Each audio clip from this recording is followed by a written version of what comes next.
Okay, we've got two more keynotes and then the awards for the competition. Because I know it's that time of the day, we're going to do a really quick exercise. So everybody stand up. Come on, stand up. Don't drop over the beer that I gave you earlier. Okay, don't make sure you have a little bit of room. You're not standing on anybody. I know people are going to leave with that, but now on the count of three, everybody jump up without hurting themselves. 1, 2, 3. Oh, that's kind of good. One more time. 1, 2, 3. Okay, now sit down. I'm very excited to invite up our next speaker. Ying Liu is from Google, and reCAPTCHA was created 9 years ago, but it's changed a lot. And there's some really exciting initiatives that she is working on at Google as an engineering manager. And is she ready? You're all set? Test, test, test. Test, test. You are on, and there's your clicker and the arrow to the right. Take it away. All right, let me try the clicker first because so many people have a problem with it. So hello, everyone. My name is Ying. I'm from Google. So today I'm going to talk about reCAPTCHA, and I'm going to tell you why here reCAPTCHA in the Vision Summit. So reCAPTCHA is an anti-abuse tool. Our mission is to keep the internet organic, green, free of spam and abuse. So earlier I was talking to somebody in the group and saying, trying to describe what reCAPTCHA is, right? And then he didn't get it. So I started verbally describing this reCAPTCHA, and suddenly he got it and say, oh, it's that annoying thing, right, on the internet. So first of all, it's very sad to hear you that, associating that with reCAPTCHA's brand. I hope by end of this session, I will change your mind on this. So this is reCAPTCHA 9 years ago. So what we did at that time is we distorted synthetic text so that computers cannot read them, but humans can still. But that was 7 years ago. Right? So as computer vision improves, OCR is getting better, and machines are getting really good at recognize this kind of distortion. So as a result, we have to change the distortion harder and harder until it looks like this 3 years ago. All right, so I'm going to give you a second, try to transcribe what it says, but don't blame me if it hurts your eye. So what we did is, let's test this on human, right? See how human can solve them. And for the non-humans, only 1/3 of them can recognize this. And then we were saying, okay, how about machines, right? Computer vision is getting really good. So we trained this hard captchas on the advanced machine learning system inside Google. And guess what? They can solve it at 99.8% accuracy. Right? So the whole game changed around. Now, CAPTCHA is easy for bots, machines, and hard for humans. So that's the time we know that we have to totally change the game in order to get back into the game. So this is what we launched a year and a half ago in late 2014. So this is the new reCAPTCHA experience. We call it no CAPTCHA reCAPTCHA. So here's how it works. You're presented with actually a checkbox. I cannot get the animation working. It's a checkbox where it's labeled, I'm not a robot. So what you do as an end user is to click on the checkbox to prove to us, reCAPTCHA, that you're indeed a human.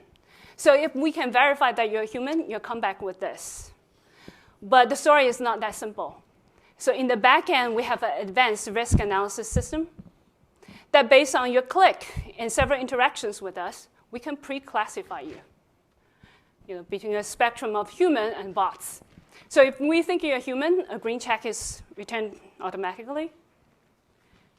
If you're a bot, we tell you you're a bot, we reject you right on the spot. If the animation works, it's actually a dancing bot. So for every other cases that we're not so sure, or we think you're kind of suspicious, we give you different CAPTCHA challenges. So here I'm just displaying 2 examples. The one on the left is a 3x3 grid of natural images, where you as an end user here is to select all the common objects among them. The one on the right is harder. It's actually given one picture, you're asked to localize where exactly that object is. Right? So as of today, in 2016, this is still considered as a difficult task for advanced AI. I know earlier in today's session, people are saying, oh, image recognition is solved problem. Well, unfortunately, it's not solved for us until that we have some off-counter solutions that says, I can recognize any object in the world. So we launched a year and a half ago. How did this new CAPTCHA experience do? I'm going to share some of the insights. So in the past 1.5 years, we grow our footprint over the internet. Now we have over 1 million 7-day active clients. And the CAPTCHA widget that we're showing you, I'm Not a Robot, speaks 56 languages and covering 240 countries and regions. It will work. OK. So every day we receive hundreds of millions of CAPTCHA solutions. So among all the correct solutions, roughly 1/3 of them is coming from the no CAPTCHA experience. So no CAPTCHA is defined as the directed pass without solving a visual test. And our mission is keep the internet free of spam and abuse. So to do that, we cannot drive humans away. So actually, to improve the humans' usability of CAPTCHA has always been our top priority. So in V1, because of the pre-classification I was talking about earlier, in V1, we can serve them much easier tasks if we pre-classify them as human. So that means it's easier text distortions, and we're getting 89% of pass rate.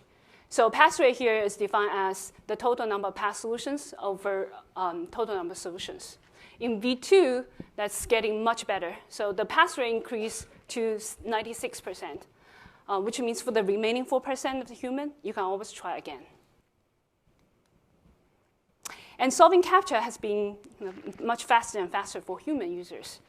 So again, in V1, because of the text distortion, you have to type in through a keyboard, which is particularly cumbersome for mobile users. In V2, that becomes to mouse clicks or even screen touches.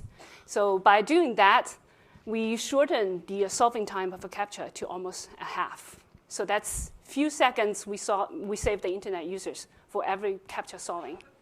And cumulatively, that is 50,000 hours that we save the internet every day. So 50,000 hours, that is almost 6 man-years. And that is a lot of times that you could watch cats and dogs videos online on YouTube, rather than solving CAPTCHAs. So CAPTCHA is getting easier for users, for human users. Here I'm showing some stats from the bots analysis. So for the pre-classified bots, we get them much harder CAPTCHAs. Here we're showing a significant attrition rate for bots. So the blue bar is how many times they click on I'm Not a Robot.